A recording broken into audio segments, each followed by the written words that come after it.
अस्सलाम वालेकुम जी, खुश आमदेद। मैं हूं आकाश, आप देख रहे हैं बिज़नेस स्कूल यूट्यूब चैनल। दिन हज़रात, हमारे गांव में एक राणा साहब रहते हैं। राणा साहब क्या करते हैं, पहले वो करियाने का कारोबार करते थे, करियाने की उनकी शॉप थी।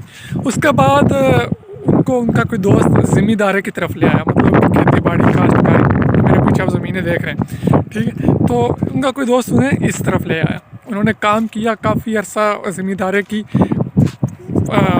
काफ़ी दफ़ा फ़ायदे भी हुए, नुकसानात भी हुए, अप्स एंड डाउन्स जैसे हर बिज़नेस में आते हैं, उन्हें भी आते रहे। अच्छा, एक टाइम ऐसा आया कि उन्हें बहुत ही लॉस हो गया और उनका जो बाल है वो समझ लें कर्ज़ में जकड़ गया। इतने वो मकरूज़ हो गए, हर बंदे से उन्होंने कर्ज़ पकड़ लिया उससे उससे उससे कि वो जब गली में आ रहे होते हैं तो कोई बंदा उन्हें दूर से देखता है कि यार ये बंदा मेरी तरफ आ रहा है, राणा साहब मेरी तरफ आ रहे हैं, तो वो रास्ता ही बदल लेता कि यार इस बंदे ने ज़रूर मेरे से ना तो पैसे पूसे ही उधार मांगने होंगे। खैर, यहाँ तक कि जनाब राणा साहब को जेल हो गई। वो कुछ 6-8 महीने बेचारा जेल में भी लगा के आया, बड़ी उम्र का बंदा था, बड़ी मुश्किल उसने टाइम गुजारा। जब वो वापस आया ना जेल से, तो आते साथ ही उसने फिर क्या किया, फिर उसने कुछ लोगों से कर्ज़ पकड़ा और ज़मीन ठेके पे लेने निकल पड़ा।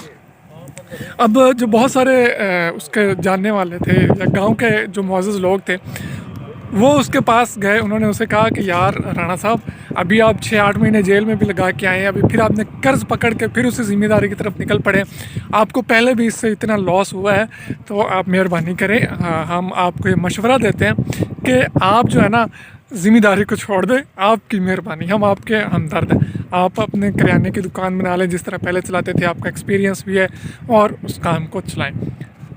तो यार राणा साहब ने एक बड़ी उन्हें बात कही। राणा साहब कहने लगे कि यार देखो, आप बड़े हैं, गांव के मुअज़्ज़ज़ हैं, आपके आना मेरे सर आंखों पर, लेकिन मुझे पता है कि जो मेरा लॉस हुआ है ना ज़मीन से, ये मेरा लॉस ज़मीन ही पूरा कर सकती है। उस राणा साहब पे लाखों रुपए का कर्ज़ है, करोड़ रुपए के राउंड अबाउट उन पर कर्ज़ था। अच्छा, उन्होंने यह कहा यार मैंने कर्ज़ देना है लाखों रुपए या करोड़ के राउंड अबाउट, तो अब मैं दुकान बना लूँगा, तो दुकान में तो मैं अपना घर चलाऊँगा, कर्ज़ कहाँ से पूरा करूँगा। तो नुकसान जो मुझे ज़मीन से हुआ है ना, ये मैंने ज़मीन से ही पूरा करना है। और उसके बाद उन्होंने कहा कि आपका आना सर आंखों पे, मैंने ज़मींदारी करनी है। उन्होंने फिर पैसे पूसे पकड़े, ज़मीन ठेके पे ली, फसल काश्त की। और ये जो पिछला साल गुजरा है, आपको पता है जीन्स का रेट बहुत ज़्यादा चढ़ा, फसलों का रेट बहुत ज़्यादा लगा, और राणा साहब को तकरीबन 15 से 20 लाख रुपए ज़मीन जो है वो प्रॉफिट देगी। अच्छा, अब राणा साहब को जब इतना प्रॉफिट हुआ, तो बजाय इसके कि वो लोगों को कर्ज़ वापस करते, उन्होंने एक और बड़ा अजीब स्टेप ले लिया। वो दौड़े चले गए मार्केट, वहाँ से उन्होंने एक ट्रैक्टर ख़रीद लिया नया, कुछ ज़राई आलात ख़रीद लिए, और जनाब घर ले आए।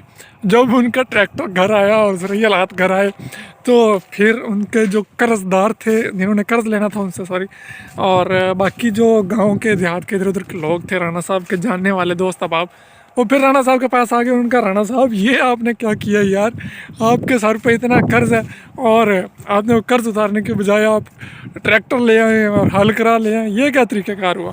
तो राणा साहब ने उन्हें कहा कि यार देखो, आप सब जो भी कहते हैं ठीक कहते होंगे, लेकिन मेरा एक अपना पॉइंट ऑफ व्यू है, मेरा एक अपना नज़रिया है, ठीक है।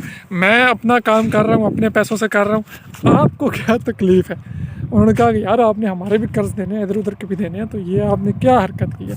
अच्छा, राणा साहब ने कोई ट्रैक्टर लिया, हल करा लिए, जो पैसे बचे उन्होंने कहा कि यार ये कुछ पैसे अभी मेरे पास हैं, ये इतने इतने डिवाइड करके उन्होंने थोड़े थोड़े सब कर्ज़दारों को वापस किए कि यार ये आपका मैंने कर्ज़ देना, ये आपका कर्ज़ देना, ये बकाया मैं ये करूँगा, मैं आपको नेक्स्ट फसल में दे दूँ। उन्होंने कहा यार ये आप ट्रैक्टर क्यों लेके आए हो और हल करा क्यों लेके आए हो, आप पहले कर्ज़ उतारते।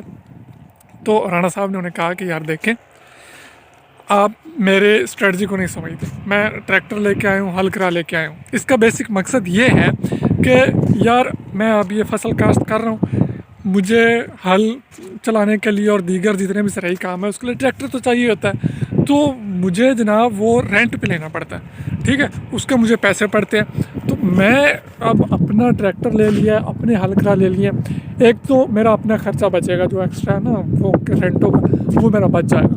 मैं खुद अपनी फसल को खुद ही तैयार किया करूँगा, खुद ही काटा करूँगा, खुद ही सब कुछ कर लिया करूँगा।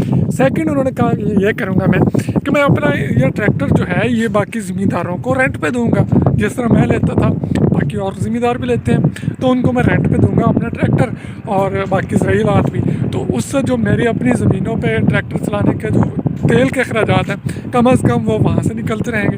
तो इस तरह से मेरा खर्चा कम हो जाएगा और इस तरह से अगले साल मेरा प्रॉफिट जब ज़्यादा बढ़ेगा तो उसमें से मैं कर्ज़दारों के कर्ज़े वापस कर दूंगा। फिर इसी तरह हर 6 महीने बाद फसल होती है। इस तरह से उसने कहा कि मैं आपसे किस्तें कर लेता हूँ, आप मेरे से लेते रहें, बजाय इसका क्या आप मुझे जेल में फिंकवा दे तो आपको पैसा मिलने वाला कोई नहीं पाया जाए। अब मैंने ट्रैक्टर तो ले लिया है, अब आप ले जाएंगे, आप ट्रैक्टर ले जाएंगे एक दफ़ा, बकाया पैसे आपको मैं कहाँ से दूँगा। तो उन लोगों ने कहा कि यार राणा साहब बात तो आपकी ठीक है, तो चले अब आपने ट्रैक्टर ले लिया, हलकरा ले लिए, तो वेरी गुड हो गया। अब राणा साहब की स्ट्रेटजी ने हम काम किया और अब उनका अपना ट्रैक्टर भी है और अपने ज़रियालात भी हैं और उसके बाद वो अपना फसल भी खुद काश्त कर रहे हैं और अल्लाह ने बरकत भी दे रहे हैं। इस सारी कहानी के पीछे क्या मकसद है आपको सुनाने का, इससे हमें बहुत कुछ चीज़ें जो हैं वो सीखने को मिलती हैं। नंबर 1, जब आप किसी बिज़नेस में जाते हैं तो आपको उसमें लॉस भी होता है, प्रॉफिट भी होता है। तो सबसे पहले तो आपको जब लॉस होता है तो आपने भागना नहीं है काम को छोड़ के, आपने हौसला रखना है, हिम्मत रखनी है राणा साहब की तरह। कि जिस तरह राणा साहब ने हिम्मत नहीं आ रही और उन्होंने कहा कि जनाब यहाँ से नुकसान हुआ है ना तो यहीं से पूरा होगा, यही कारोबार में करूँगा, मैं किसी और तरफ नहीं जाऊँगा, क्योंकि रेडी लगाऊँगा, किराना करूँगा तो मैं इतने पैसे कहाँ से लाऊँगा, ये ज़मीन पूरे कर सकती है। काम करना है तो डट जाना है, नुकसान भी आते हैं, प्रॉफिट भी आता है, सब कुछ बर्दाश्त करना है और स्ट्रेटजी के चलते हुए आगे बढ़ना है। नंबर 2, लोगों की बातों में नहीं आना, सुनो सब की, करो मन की। सब ने राणा साहब को आके हर दफ़ा मशवरा दिया कि यार ये ना करो, ये तुम्हारे लिए गलत है, लेकिन राणा साहब को एतमाद था खुद पे और अपने फैसले पे और उन्होंने उस पर काम किया और कामयाब हुए। ठीक है। नंबर 3, अपने कारोबार को हमेशा बढ़ाते रहो। जिस तरह से उन्होंने पैसा निकाला ज़मीन से, ट्रैक्टर ख़रीद लिया, ज़रियालात ख़रीद लिए और अपने कारोबार को मज़ीद बढ़ा लिया। इससे उनके कारोबार में आसानी भी पैदा हुई उनके लिए और कुछ बचत भी होगी उनको नेक्स्ट जब भी वो काम करेंगे उसके लिए।